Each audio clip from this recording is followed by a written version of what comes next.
Hey guys, welcome to the adventures. So at the beginning of the year, I told you one of my New Year's quote resolutions, goals. I just work on stuff all the time, but it was going to be how can I help positively impact the trucking community by growing our channel or doing other things that would add great value. So we're very niche and we work on kind of the lifestyle of trucking, how to live in the truck. You guys know that we're big into making our truck into a tiny house. And so our truck is a home, and we do extra things like put wallpaper up and have a whole oil and vinegar set. You don't have to go that far, but some of our passions are sleeping and eating well. So I'm gonna deep dive and get started into how to make cooking in the cab maybe easier, better, have more food, better food available at your hands. And so we need your input. But let's look at this. Why are we in the truck in the first place? And it's not because I love you driving. No, I don't. It's not because of that. It's the financial gains that come from it. So we need to be very careful on how we spend those funds that we make, because it's not easy to come by. I know you guys out there know exactly what I'm talking about. This is not an easy job. So what we're going to look at today is how we can stretch those dollars farther and use our money more wisely.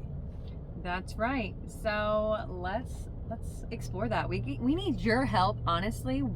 And so that's why the point of this video is not to just to open your eyes about cooking in the cab, but we need your opinion. We need you to weigh in, so that way we can take it further and hopefully go faster. The truck stops are great. I mean, it's something we can't live without, but at some point or another, somebody realized that and they thought, let's monopolize on these guys. We can just charge whatever we want. I mean, just for kicks and giggles, we looked at a price of bread in the truck stop today, and it was $4.70 or something like that. And then just Googled it on Walmart, and it was like $2.90 or something like that. Yeah. So and we did peanut butter. We did like Miracle Whip to make a sandwich. The Miracle Whip for a 12-ounce squeeze bottle was over $6. And that wasn't the only thing. Like, everything is super inflated. Everybody jokes about how like you can get fruit at the truck stops. Like, they try to make it sound like a deal for $1.50. That's not a deal. You can buy a whole bundle of bananas at Aldi's for that price. Like, guys, that's not a deal.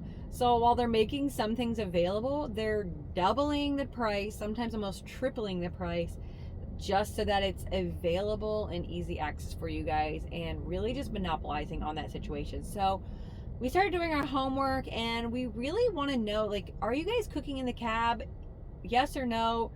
Scott says he wouldn't cook in the truck if it wasn't for me. No, it's just too much. If it wasn't for me having a live-in chef, I would probably be Wendy's, McDonald's, you know, whatever, packing on 20, 30 more pounds. And letting his money just blow out the window. I'm lazy. I'm not going to deny it. I'm lazy when it comes to cooking. So, is that you? She can't even leave me at home by myself. She's afraid I won't eat. That is true. But are you cooking in the cab? Do you find it's just like too much work? Are you husband and wife? Like, does wife do most of the cooking? How does it break down for you guys? If food was easier access, if there was a grocery store at the truck stop, would you cook in the cab if it wasn't just a chore? That's what we're trying to explore. We want to know if food was reasonably priced in the truck stop. So kind of like a model of like Aldi's or the Dollar General markets or Fresh. The ones that have just like a smaller section, it's a condensed section that offer maybe an avocado, maybe a lemon, some onions, peppers, blueberries, strawberries, things like that, some fresh produce. And then also have another section where you can, yes, get that bread at a reasonable price, like same price as Walmart or other stores like that, comparable prices. Or what about maybe Hello Fresh or something like that, you know, because I've never actually tried any of the food. I've heard it's pretty good, and it comes with everything you need to make a meal. But being traveling all the time, you can't really get that delivered to your doorstep, I don't believe. No, so maybe it's that the truck stops are working with companies that are doing that. Or like, we love TA, Petros, they already have their restaurants. What if they're putting that chicken breast and all the seasonings and all the stuff in a package for you that then is similar to HelloFresh that you can just buy and take it in your truck, buy a couple meals, and cook it up later. Is that something you guys would be interested in? Comment below. But also take it further than not just the fresh produce, but also have a freezer section and a refrigerator section that has more than just your eggs and your bologna. Having actual refrigerated things, so yogurts and shredded cheese or just different lunch meats. In the freezer section have meats, so ground beef and chicken and all those kind of things. That way you can literally do your grocery shopping in the truck stop. You can do one-stop shop. You can fuel the truck, you can fuel your body, get freshened up in the shower, and hit the road. So that way it's really saving up your time. We reached out to the manager of the truck stop that we stop at frequently, and he was interested, but he said that he had actually tried before to put fresher, more nutritious choices into the restaurant, and it was an epic fail. He said you guys are lazy. He posed the question, what is the number one thing that we sell in the restaurant? Country fried steak. It just happens to be one of his favorite foods. That's probably what he would order if he went there. So is it just is it the truck stops are not providing it at a costly? Or is it that just we're fat pigs and we like to eat greasy stuff? So we want to know. We're gonna put stories out there on Instagram, Facebook. We're gonna put some reels and some questions. We really are gonna start hitting this hard. So you're gonna hear this subject like covered a lot. It is the number one topic on our channel. So we've been interviewed for many different reasons, and a lot of the interviews come down to cooking in the cab.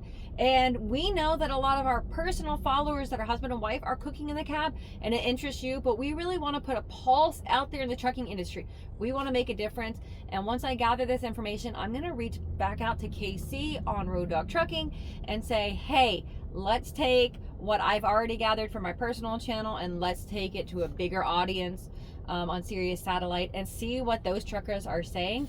And then once we get there, maybe it's that we can start having those conversations back with the truck stops, that we can start maybe just getting some moving and shaking and see what happens. So what is it about truck drivers that as a profession we are the most obese class that there is? What is it? Just not getting up and moving? Is it eating poor foods? What is it that you think makes us the least unhealthy out of all professions? I'm going to say it's all the above, and then added on top that it is in the top 10 dangerous and deadliest jobs working in the world. Therefore, the stress and the cortisol and all of those chemicals that are released inside of your body, we're not relaxing enough, and we're just keeping all that stress in, eating junk food and not moving. And so you already got it stacked against you working this job. So we're here to make it better and make it so that you can make that money, accomplish the goals that you want, whether it's paying off your house, setting up for retirement, whatever it is. We want to help encourage you, because the trucking schools, they help you learn how to drive the truck. We're here to help you learn the lifestyle. One other tip on eating fresh and eating cheap. Her uncle, he's an avid deer hunter. He's been hunting for years. He usually has to travel 2-3 hours to get to his hunting locations. He lives about 15 minutes from us. He's like, you guys got deer? Yeah, of course we do. Yeah, we got some deer. So he came out and set up his deer stand, and he got him a deer, but then in turn, he turned around and gave it to us as ground beef, or not ground beef, but ground deer meat. So that really didn't cost us anything. Mm-hmm. He got his fill of another hunt successful, and we got 20 pounds of ground deer meat. So yeah, you guys, we do really encourage eating fresh. We eat seasonal farm fresh food. We know most of you will not be doing that. Willow's up here throwing a little fit because there's another puppy out there. She wants to go play, huh? But no, we know that we eat farm fresh and we take it a lot further. We have some big whys. You can search back through our channel and our videos on some of that. Some of it has to do with me almost being disabled at 28 years old. So our why is really big, but your why should be the same reason. Your health, your life depends on eating well.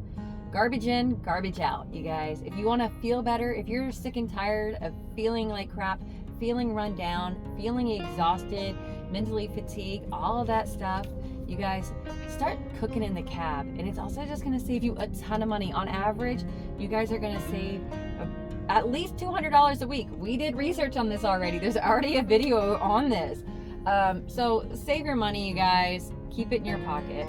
But enjoy the adventures, eat well, and stay safe. Bye.